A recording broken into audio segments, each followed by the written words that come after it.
Well, here we are. It's the first week of Christmas, and yet it's only been less than 24 hours since we heard from the writer in Luke's gospel narrative about a baby, the birth of Jesus, who is wrapped in bands of cloth. We hear about a woman named Mary, whose labor and delivery took place in a lowly stall. Yep, no room at the inn this year. And then, who comes bursting on the scene but an angel of the Lord, and a proclamation is given to the lowly, dirty, stinky shepherds. I am bringing you good news, they said, of great joy for all, mind you, for all people. And this news prompts a hasty retreat, and the shepherds, with lightning speed, find this baby in this lowly manger stall. And everyone broke out in triumphant song of praise. And Mary, the mother, with her flesh still experiencing the pangs of childbirth, treasured all these words and pondered these things in her heart. Luke's gospel story of the birth is full of the promise that the Messiah is good news for all people, for all creation. Now, on the other hand, Matthew's gospel, which led us this year in and out of Advent and will lead us into the year, gives us an account of Jesus' birth by prefacing it with a genealogy of Jesus. Jesus, the Messiah, the son of David, the son of Abraham. I would read it all, but it would take the whole hour. And a whole host of these names in between to show the bloodline of the anointed one. And Matthew, the book of Matthew, also places a heavy emphasis on Mary and Joseph and Mary's status as a virgin.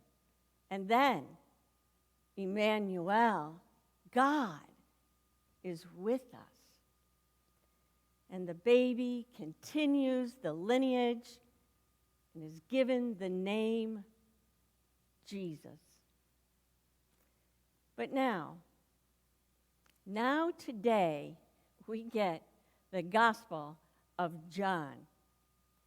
And we get an altogether different Jesus.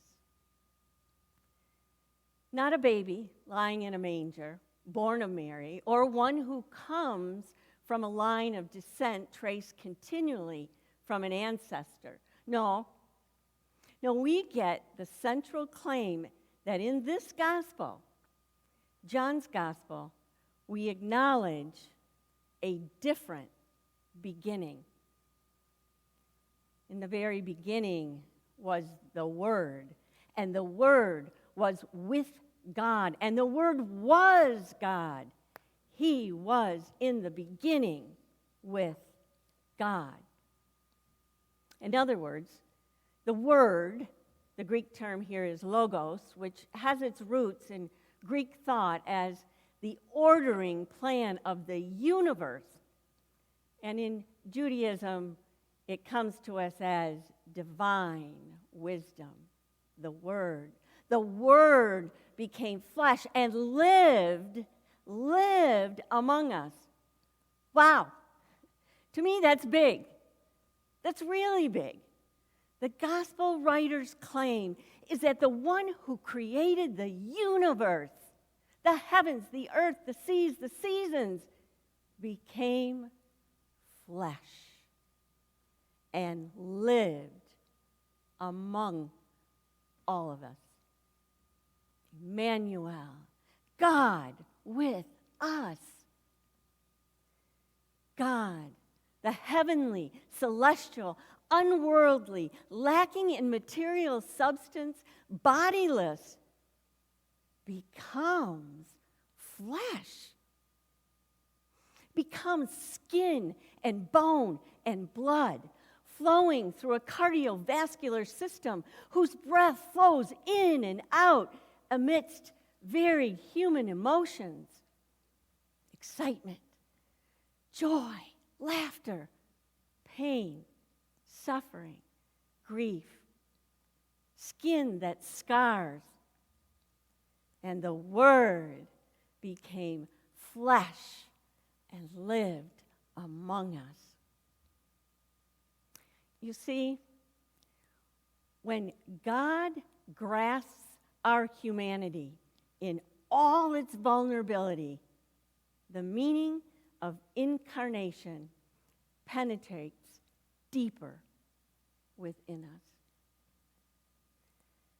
Kelly Nikondeha says, God enters our frail bodies, our hemorrhaging landscapes, and our troubled times. God is with us where trauma hits hardest.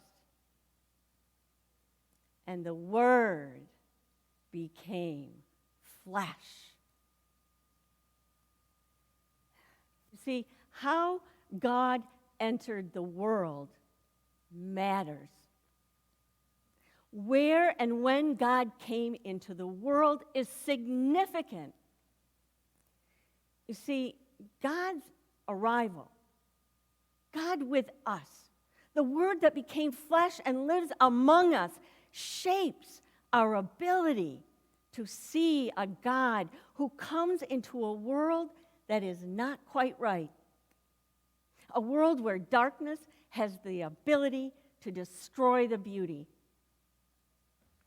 The Word that becomes flesh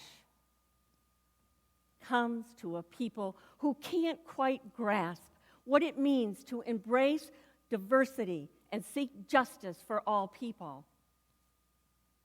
The Word that becomes flesh becomes the narrative of what the earthly course of the life of Jesus meant when he entered the ancient struggle and the ancient trauma, and when he enters our struggles today.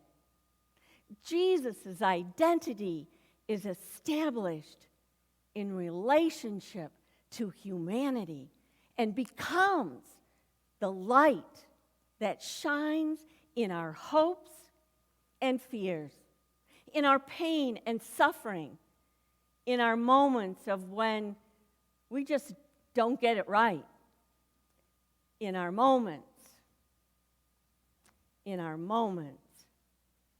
of everyday life. The light that shines in the darkness, and the darkness did not overcome it. So, this Christmas, I invite you to breathe in, to inhale the grace that was born long ago in the little town of Bethlehem, or wherever the story takes us, to grasp the hope that was born that night, to hold on to the peace that comes in the light of a tiny baby. And before you start packing away those twinkling lights, holiday decor, or box up the manger scene, linger in the strange and sometimes fearful beauty of incarnation. Emmanuel, God with us. The claim of Christmas, the claim that the Word did indeed become flesh, become human, is the claim that shapes all of us too. It shapes our stories, and it gives us an identity. It reminds us of who we are, where we came from, and how we are to live. You know, I love all the Christmas stories. The lowly shepherds hastening to see the baby. Mary, given the name Virgin, endures the pains of childbirth. And Joseph, who stands by her side and becomes a father. And the lineage of Jesus is fascinating sometimes. I have held these stories tight and treasured them in my heart for many years. But it is this God with us, who knows and shares our pain, that resonates deep, deep down in my heart, and I hope in your hearts too. It is the God with us whose light transforms our pain and ultimately redeems us. It is the Word that became flesh, who dwells among us, that shapes our stories. How God entered the world definitely matters. It is the big story that we all live into. So let us tell our stories, enmeshed in the big story of Emmanuel, God with us. Amen.